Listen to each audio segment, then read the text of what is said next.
Hello students, welcome to the next video on Analog Electronics 1. Myself Gunjan Mittal Roy in the Department of Electronics and Communication Engineering in Jamshedpur, Noida. So the next video is on Unit 2, which is feedback amplifiers. So what are basically feedback amplifiers? So we have already covered the amplifiers, and the amplifier parameters are mainly voltage gain, current gain, input impedance, output impedance, noise, slew rate, SNR, etc. So we are looking to improve these parameters, and the improvement of these parameters can be obtained through the feedback amplifiers. So the feedback is simply applying the output of a output voltage or output signal back to the input of a system in such a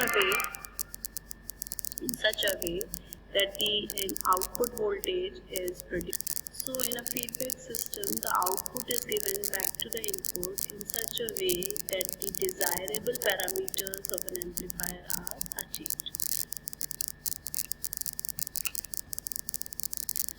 So in the desirable features, the basic thing is to reduce the noise, noise or disturbance, distortions, and improve stability. These are the parameters which should be improved by using the feedback system. So here we are going to discuss about the principle of a feedback amplifier. So generally it consists of two parts. First part is the basic amplifier, and the second part is the feedback circuit. The feedback circuit is mostly a potential divider network through which the signal goes in such a way that the output of this circuit is always less than the input voltage applied to it. This is the configuration of a feedback amplifier or feedback system. As I mentioned you that there are two main sections of this configuration. The first one is the amplifier and the second is the feedback circuit. So in an open loop amplifier, the output goes to the input, output goes to the feedback circuit's input, and the feedback circuit's output goes back to the input of an open loop amplifier. So this is the overall configuration of a feedback network. Here we know that the feedback voltage is Vf, and this Vf is beta times V0. Like we know that the output of an amplifier is V0, and if the gain of the amplifier is A and the voltage applied at the input is Vi, then V0 is given as AVI. Similarly, if V0 is the input voltage to a feedback circuit and Vf is the output voltage of the feedback circuit and beta is its gain factor or multiplying factor, then Vf is given by beta V0. We should be clear about one thing, that always A factor is greater than 1, which is a gain of the amplifier, which has to be high, whereas the feedback factor or beta factor has to be less than 1, because it provides the fraction value, or it gives the reduction in the magnitude of the voltage which is coming from the output of the amplifier and going back to the input of the amplifier. So beta is less than 1 and gain is A is greater than 1. So these are the relations, Vi equal to Vs minus plus Vf. This we get by applying KVL in the input port. If we apply KVL at the input port and we have three voltages, Vs, Vi and Vf, and all the three voltages have their definite phases like Vs plus minus, Vi plus minus, and Vf minus plus. This is a kind of negative feedback, so the negative voltage is added to the input. So overall, if we apply the KVL at input port, we get Vs equal to Vi plus Vf. Vs equal to Vi plus Vf. Okay. So here we get the relation that Vi equal to Vs minus Vf equal to Vs minus beta V0 Vi.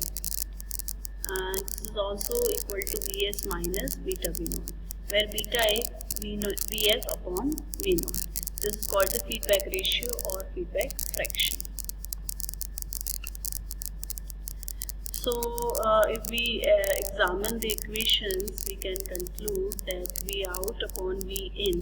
Here V in is the overall input voltage, which is the signal voltage Vs. So V out upon Vs equal to A upon 1 plus beta A, where A is the open loop gain and 1 plus beta A is the dividing factor, and beta factor is, since beta is high, A is also beta is low rather, and A is high.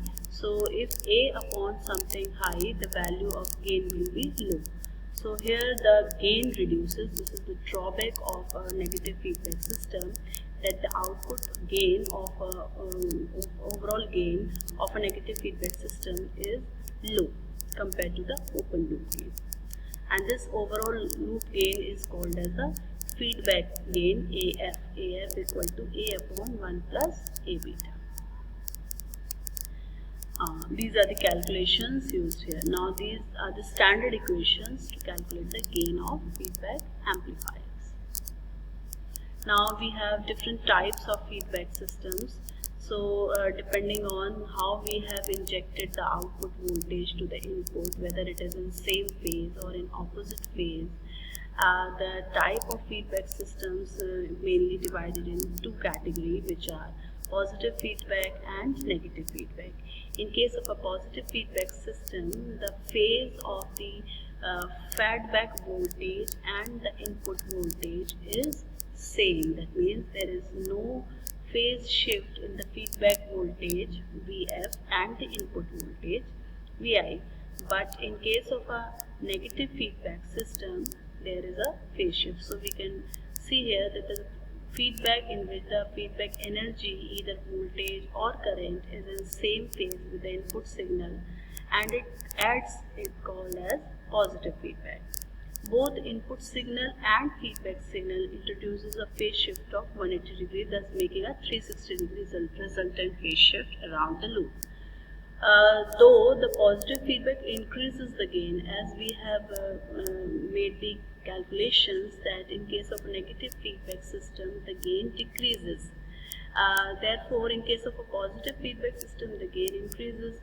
So this is the advantage of a positive feedback system, but along with that, it offers a number of disadvantages, such as increases distortion, instability, and it is because of these disadvantages that positive feedback is not recommended for the amplifiers. If the positive feedback is sufficiently large, it leads to oscillations, which oscillator circuits are formed. So this gives the concept of oscillators, and this we will study in the next videos. So we are now focusing on negative feedback systems. So the negative feedback systems are those in which the energy, the output energy, whether it is voltage or current, is out of phase with respect to the input voltages, and it is opposed, rather it opposes the input voltage. So we get the negative feedback. And here the negative feedback gives the 180 degree phase shift. The gain, and in this circuit, although the gain decreases, but it offers a lot many advantages over the positive feedback systems. These advantages are stability of the gain is improved, which is the the first parameter of an amplifier, that whatever gain it is giving, it should maintain that value by having the parameter of stability. So the stability of the amplifier should be high. Now it gives the high stability. Then the reduction in distortion, reduction in noise, increased input impedance, decreased output impedance, increase in the range of uniform application, and also it gives the increased bandwidth.